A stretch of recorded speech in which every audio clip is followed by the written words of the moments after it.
कर किसका था? जनता का कर से वो महल बनाया जाता था। मजदूर जनता, उसमें मजदूर कौन रहती थी? जनता। यानी जो पैसा जनता पर खर्च होना चाहिए था वो किस पर खर्च हो रहा था? राजा के महल बनाने पर। तो बताइए वो किसका है? वो महल किसका है? किसी राजा का महल हो जाएगा? नहीं। किसका महल होगा? वो जनता का महल होगा। क्यों? क्योंकि जनता के पैसों से जो कर जनता के भलाई के लिए लगना चाहिए था वो राजा अपने महल, अपने शौक पूरा करने में, और राजा लगा देते थे कि हाँ हमारा महल बनवाने में। आज हम लोग बात करने वाले हैं बीए पार्ट 1 हिस्ट्री ऑनर्स का पेपर 1। पेपर 1 का चैप्टर 3 तक बहुत अच्छे से कंप्लीट हो गया है। अगर आपने नहीं देखा है तो उसका लिंक इसी वीडियो के नीचे डिस्क्रिप्शन में दिया गया, वहां से देख सकते हैं, या इसी चैनल पर प्लेलिस्ट भी अलग से बना हुआ है, वहां से भी देख सकते हैं। अब समझिए चैप्टर 3 तक ये आपको पता है कि जीरो टू हीरो बैच के तहत हम लोग पढ़ रहे हैं, जिसमें सबसे पहले चैप्टर कंप्लीट करवाते हैं, उसके बाद उसका ऑब्जेक्टिव क्वेश्चन देते हैं, उसके बाद सब्जेक्टिव क्वेश्चन देते हैं, मतलब सब्जेक्टिव क्वेश्चन करवाते हैं, लॉन्ग क्वेश्चन की कैसे आप एग्जाम में लॉन्ग क्वेश्चन को लिखेंगे उसको समझाते हैं, बताते हैं। उसके बाद उसी चैप्टर का मॉडल सेट हम टेलीग्राम ग्रुप में भेजते हैं। अगर अभी तक आपने टेलीग्राम ग्रुप नहीं ज्वाइन किया है तो टेलीग्राम ग्रुप ज्वाइन कर लीजिए, जिसका लिंक इसी वीडियो के नीचे डिस्क्रिप्शन में दिया गया है, या आपको सर्च करना है हिस्ट्री टॉक, और टेलीग्राम में सर्च करना है हिस्ट्री टॉक और आपको चैनल मिल जाएगा, टेलीग्राम चैनल मिल जाएगा, उसको ज्वाइन कर लेना। उसमें आप आंसर लिख कर भेजते हैं, हम चेक करके बताते हैं कि कहाँ कहाँ आपका आंसर गलती है और कहाँ कहाँ और सुधार की जरूरत है। और तो चैप्टर 3 तक क्या हुआ था? ऑब्जेक्टिव क्वेश्चन हो गया था, लेकिन चैप्टर 3 में सब्जेक्टिव क्वेश्चन नहीं है, और कभी भी चैप्टर 3 से सब्जेक्टिव क्वेश्चन अभी तक नहीं पूछा गया है। और एक और बात समझिए, पूछा भी नहीं जाएगा, लेकिन अगर पूछ दिया जाए तो क्या करेंगे? तो पिछला चैप्टर क्या था? पाषाण काल के बारे में, और उसमें विस्तृत आपको बता दिए थे पाषाण काल के बारे में। तो उससे वो आप अगर चैप्टर पढ़े होंगे तो आपको कोई भी क्वेश्चन का आंसर लिखने में सक्षम होंगे, यानी कि उस आंसर को क्या कर सकते हैं? आप लिख सकते हैं। तो अब हम लोग पढ़ेंगे चैप्टर 4, और इसमें सब कुछ है, सब्जेक्टिव क्वेश्चन है, ऑब्जेक्टिव क्वेश्चन है। ये बहुत ही महत्वपूर्ण चैप्टर है, हर साल इसमें से क्वेश्चन पूछे ही जाते हैं, तो इसको ध्यान से समझना है। और एक बात, अगर ये चैप्टर आपको अच्छा तरह समझ में आए तो कमेंट में लिखना है यस, समझ में आ गया आपको लिखना है, ताकि हमको भी तो पता चले कि आपको समझ में आ रहा है कि नहीं आ रहा है। अगर समझ में नहीं आया है तो लिखना है नो, और कहाँ पर आपको समझ में नहीं है ये आप कमेंट में बताइए, ताकि अगले भाग जब हम पढ़ाएं तो उसमें हम उसको अच्छा, उस टॉपिक को अच्छा समझा दें दोबारा से। तो आप कमेंट में लिखकर जरूर बताइएगा कि आपको समझ में आया है कि नहीं आया है, क्योंकि आप जब तक बताएंगे नहीं तब तक हमको कैसे समझ में आएगा कि आपको कहाँ कहाँ नहीं समझ में आया। और एक बात समझिए, आपको अगर हम समझाने का प्रयास करते हैं और थोड़ा आप समझने का प्रयास कीजिए, तभी आपको अच्छा से समझ में आएगा। अगर आप खुद से समझने का प्रयास नहीं करेंगे तो ये समझ में नहीं आएगा। जब तक कोई भी अगर खुद में बदलाव नहीं चाहता है तो दूसरा उसको नहीं बदल सकता है। जब तक आप अपने में बदलाव नहीं चाहेंगे, हम कुछ बदले, कुछ नया सीखे, तब तक आपको कोई नहीं सिखा सकता है, ध्यान रखिएगा। और इसके लिए तो चलिए इस चैप्टर को हम शुरू करते हैं। इस चैप्टर का क्या नाम है? हड़प्पा सभ्यता। हड़प्पा सभ्यता। और इसमें हम क्या पढ़ेंगे? मुख्य रूप से समझिए क्या पढ़ेंगे। अभी से लगभग 4000 साल पहले के लोगों के बारे में हम लोग पढ़ेंगे। ये लोगों के बारे में और उनकी सभ्यता के बारे में पढ़ेंगे, उनके रहन सहन के बारे में पढ़ेंगे, आखिर वो लोग रहते कैसे थे, और इतने प्रमुख हमारे लिए वो क्यों हैं। इसलिए प्रमुख है कि अभी से 4000 साल पहले, कितना साल पहले? 4000 साल पहले वो इस क्षेत्र में, सप्त सैंधव प्रदेश क्षेत्र में रहते थे, और इससे बाहर भी थोड़ा रहते थे। सप्त सैंधव प्रदेश और इससे बाहर, सप्त सैंधव प्रदेश मतलब सिंधु और उसकी सहायक नदियों के आसपास भी रहते थे, और उससे बाहर वाले क्षेत्र में भी रहते थे। अभी क्षेत्र भी बताएंगे वो कौन से क्षेत्र में रहते थे। और इस क्षेत्र में रहते हुए भी ये लोग व्यापारी थे। क्या थे? व्यापारी, और बहुत ही अधिक धनी थे। और साथ में ये नगरों में रहते थे, शहरों में भी। वर्तमान में जैसे शहर है ना, अच्छी रोड, अच्छी नालियाँ और अच्छे मकान, सब कुछ, स्विमिंग पूल, ये सब उस समय भी था, समझ लीजिए। तो उनके बारे में तो समझना जरूरी है ना, कि बताइए वो कैसे लोग थे कि अभी से 4000 साल पहले इतनी अच्छी व्यवस्थाएं वो रख पाए थे। मतलब वो लोग कैसे होंगे, उनके जीवन कैसा होगा, रहन सहन कैसा होगा, उनके बारे में तो समझना जरूरी हो गया ना।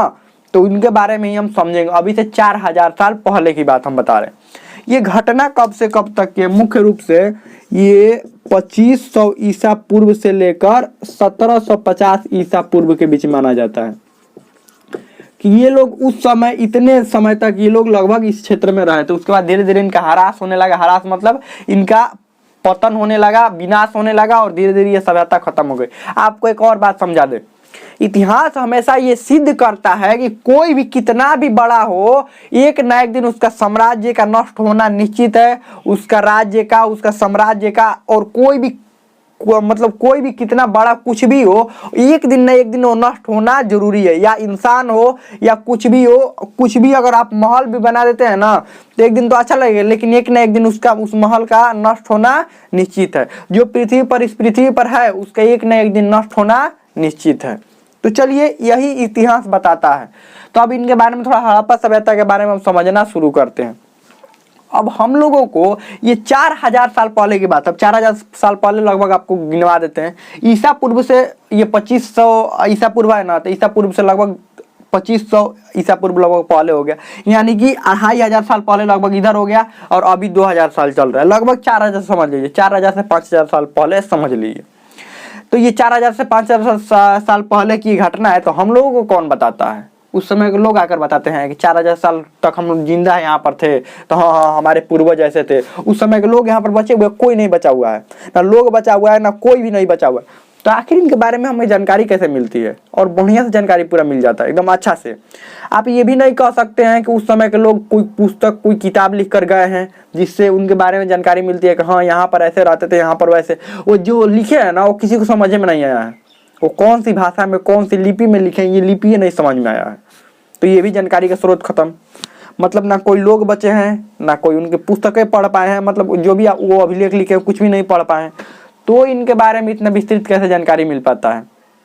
इनके स्थल से, जहाँ पर ये रहते थे, इनको घरों से, इनके घर से, इनके जहाँ पर भी ये घरों में ये रहते थे, और इनके रहन सहन से, वहाँ की वस्तुएं जो मिली है उनसे इनके बारे में पूरा विस्तृत जानकारी हमें मिलता है कि हाँ ये कैसे रहते थे, क्या करते थे, मतलब कौन कौन से इनके रोजगार थे, ये इनका खान पान क्या था, ये सब के बारे में जानकारी मिलता है। लेकिन सबसे पहले किसने इनको देखा? ये जगह को किसने देखा सबसे पहले? ये भी आपके मन में सवाल होगा। बताइए, इतना साल पहले की बात है, तो सबसे पहले किसने देखा इनको? आखिर इनके बारे में जानना कौन चाहा था? देखिए क्या था। 1750 ईसा पूर्व के बाद धीरे धीरे ये सभ्यता नष्ट होने लगा। ऐसा हाल हो गया कि यहाँ से छोड़ छोड़ के जगह लोग भागने लगे। कुछ लोग भाग गए और कुछ लोग यहीं पर रहे, तो उनकी मृत्यु हो गई।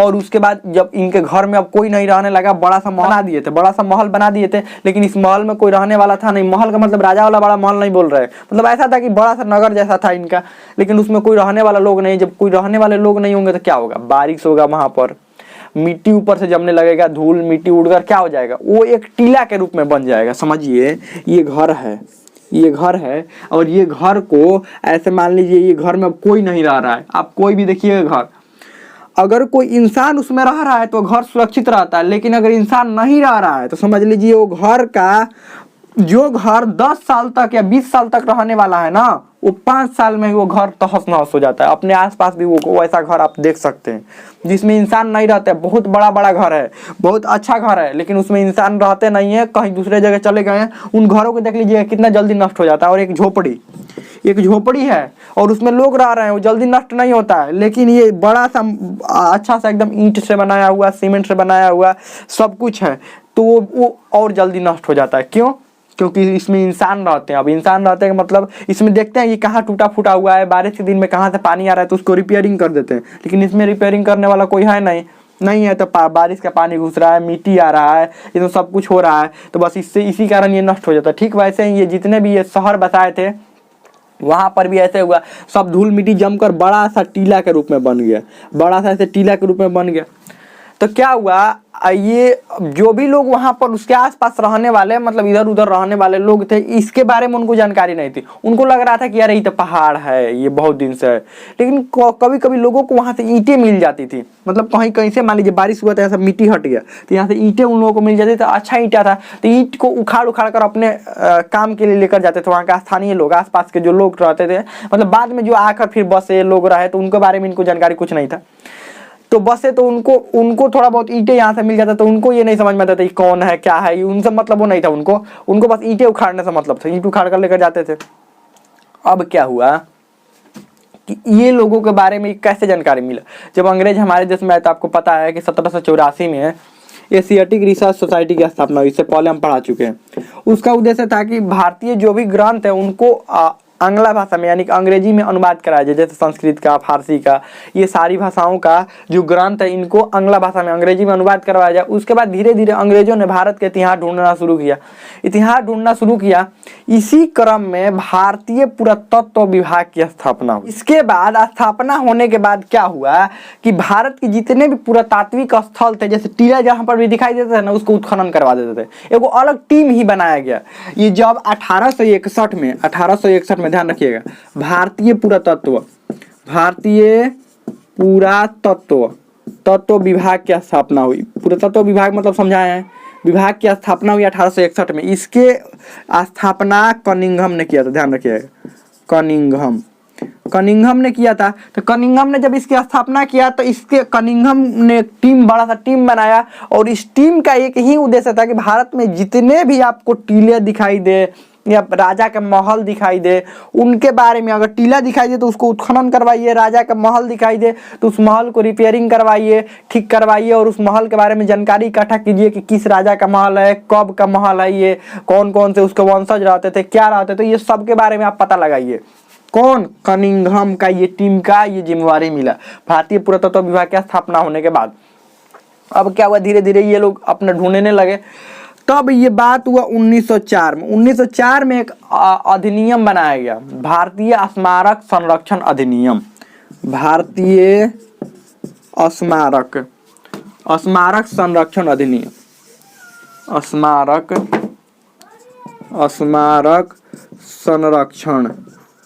संरक्षण अधिनियम।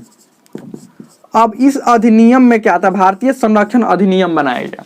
अब इस अधिनियम में क्या था कि जितने भी स्मारक आपको मिलेंगे भारत सरकार को, जितने भी, उस समय भारत सरकार कौन था, अंग्रेजे थे ना। भारत सरकार का मतलब भारतीय कोई शासन थोड़े कर रहा था, उस समय अंग्रेजे कर रहे थे 1904 में। तो ये सरकार की अब जिम्मेवारी हो गई कि जो भी स्मारक मिलेंगे, जो भी स्मारक यानी कि जो भी राजा के महल मिलेंगे, जो भी और कोई भी मतलब राजा का महल मिल गया या कोई भी प्राचीन समय के लोगों के रहने का जगह मिल गया, इसका संरक्षण की जिम्मेवारी सरकार को होगी। संरक्षण इसकी सरकार करवाए, क्योंकि ये धरोहर है, मतलब ये प्राचीन समय के लोगों की पहचान है, उनके बारे में जानना है, तो ये संरक्षण की जिम्मेवारी किसको मिल गई, भारत सरकार को। अभी भी जितने आप प्राचीन महल देखिएगा, स्मारक देखिएगा, जितने कुछ प्राचीन ये सब है ना, उनको संरक्षण की जिम्मेवारी भारतीय सरकार को ही होती है, ध्यान रखिएगा। भारत सरकार उसको संरक्षण करता है, और हम लोगों को भी उसको संरक्षण करना चाहिए। संरक्षण का मतलब उनका बचाव करना चाहिए। ये नहीं कि हम कभी भी कहीं भी कोई भी स्थल में घूमने गए तो वहां पर गंदगी फैलाएं, ऐसा कुछ नहीं करना चाहिए।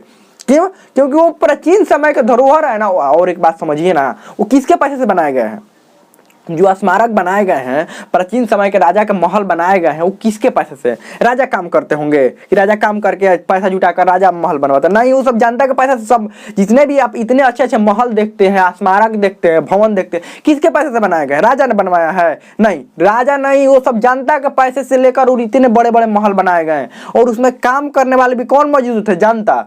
तो ये सब किसके? भारतीय का पैसा से। भारत में जितने भी महल बने हैं, जितने भी स्मारक बने हैं, राजा के जितना कुछ भी बना है, राजा ने बनवाया है, इसमें राजा की भूमिका है। हाँ, राजा तो कह देते थे कि हम बना दो, लेकिन उसमें सबसे ज्यादा पैसा किसका खर्च होता था? जनता का पैसा खर्च। कर किसका था? जनता के कर से वो महल बनाया जाता था। मजदूर जनता, उसमें मजदूर कौन रहती थी? जनता। यानी जो पैसा जनता पर खर्च होना चाहिए था, वो किस पर खर्च हो रहा था? राजा के महल बनाने पर। तो बताइए वो किसका है? वो महल किसका है? किसी राजा का महल हो जाएगा? नहीं, किसका महल होगा? वो जनता का महल होगा। क्यों? क्योंकि जनता के पैसों से जो कर जनता के भलाई के लिए लगना चाहिए था, वो राजा अपने महल, अपने शौक पूरा करने में, और राजा लगा देते थे कि हाँ, हमारा महल बनवाने में, अपना शौक पूरा करने में लगा देते थे। वो किसका है? हम लोगों का ही है। तो उसका संरक्षण की जिम्मेवारी किसकी है? हम लोगों की है, ध्यान रखिएगा। वो जो महल बनाकर चले गए हैं, उसके संरक्षण की जिम्मेवारी किसकी है? हम लोग। क्यों? क्योंकि बाहर से लोग जब घूमने के लिए आएंगे हमारे देश में, तो वो भवन और स्मारक को देखेंगे, और उससे क्या होगा? हमारे देश में जब बाहर से टूरिस्ट आएंगे घूमने के लिए, तो वहाँ हम लोगों को क्या होगा? और भारत में रोजगार मिलेगा। तो कम से कम ये भी तो उपयोग हो ना। हमारे पैसे से वो बना हुआ है महल, स्मारक, उसका संरक्षण जितना दिन अधिक करेंगे, उतना पैसा भारत सरकार को ज्यादा मिलेगा उससे।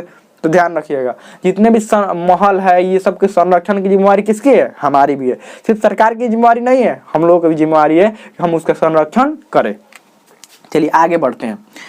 अब 1904 में ये नियम बना दिया गया और जितने भी अब भवन स्मारक मिल रहे थे उस सबको क्या किया गया, संरक्षण अब करवाया जाने लगा।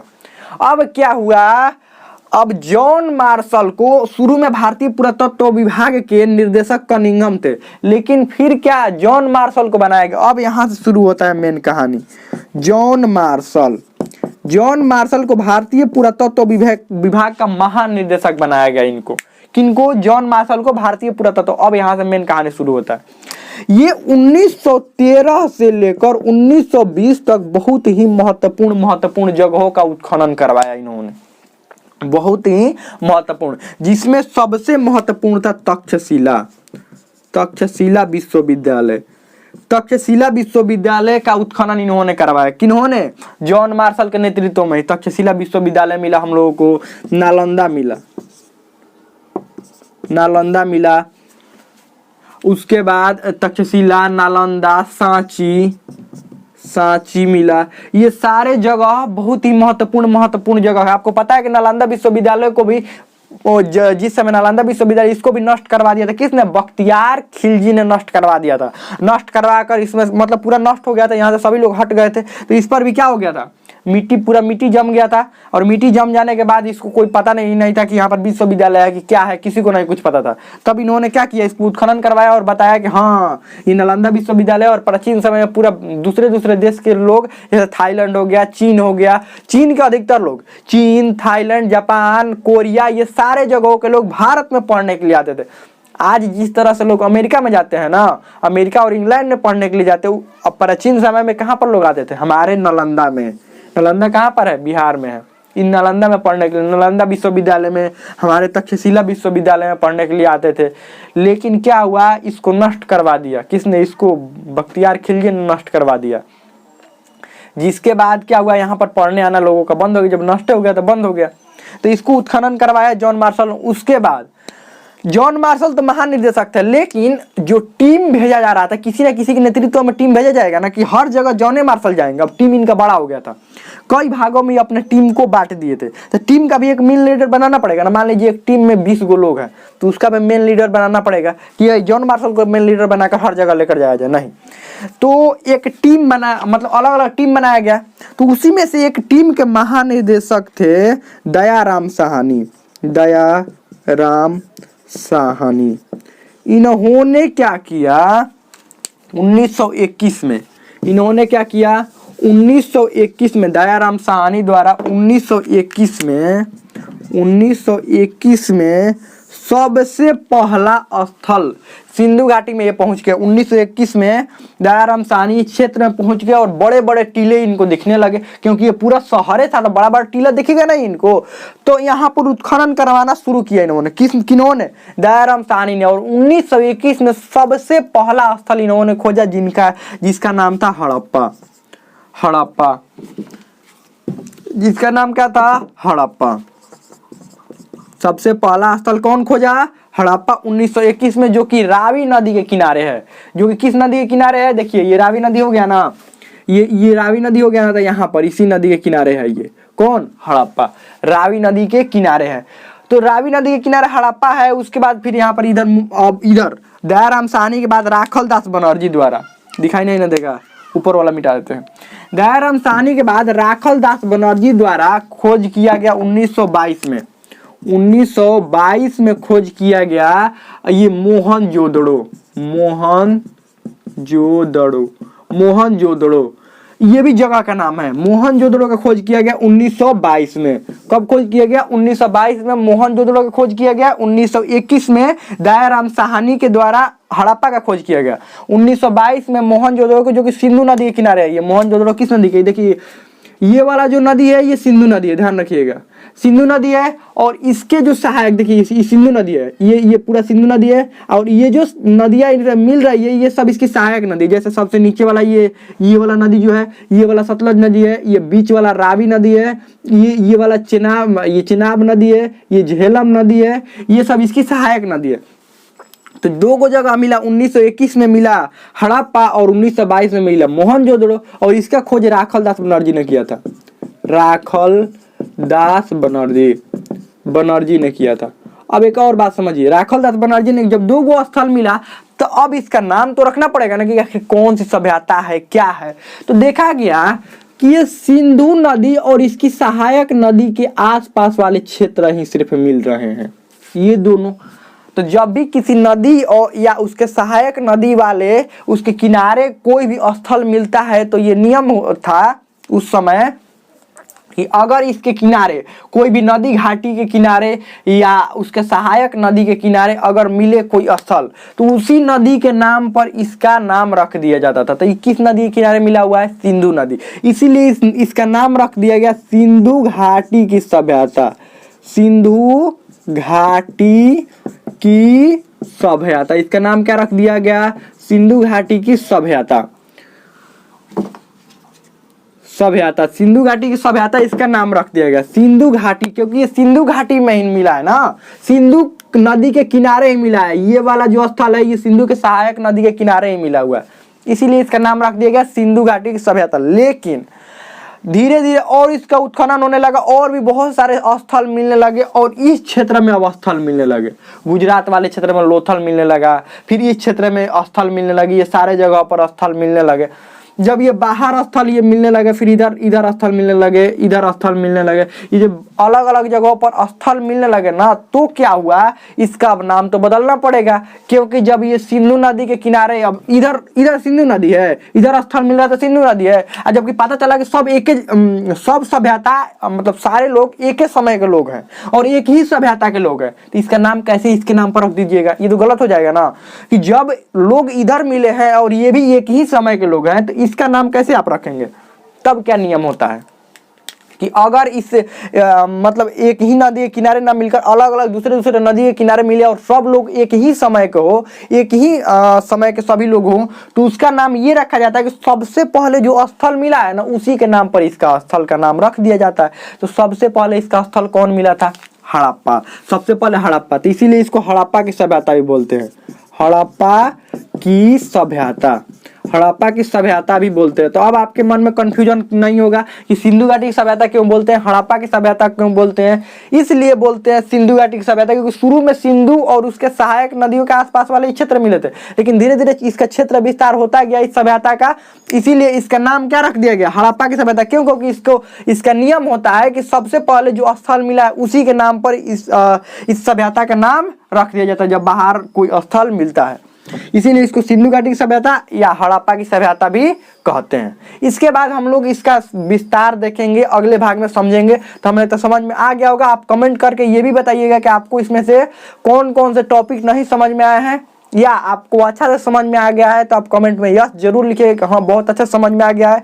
नहीं समझ में आया तो ये भी कमेंट कीजिएगा कहाँ पर आपको समझ में नहीं आया है। इससे आगे हम लोग अगले भाग में पढ़ेंगे। अभी इसमें हड़प्पा की सभ्यता में और बहुत कुछ पढ़ना है, तो आगे हम लोग पढ़ेंगे। तो आप कमेंट में जरूर लिखकर बताइए कि आपको कहाँ पर नहीं समझ में आया, तो आगे हम लोग उसको अच्छा से हम समझा देंगे उसको। तो हमें तो समझ में आ गया होगा। इसमें कोई भी डाउट हो, कोई भी क्वेश्चन हो, आप कमेंट में पूछ सकते हैं, हमें तो समझ में आ गया होगा।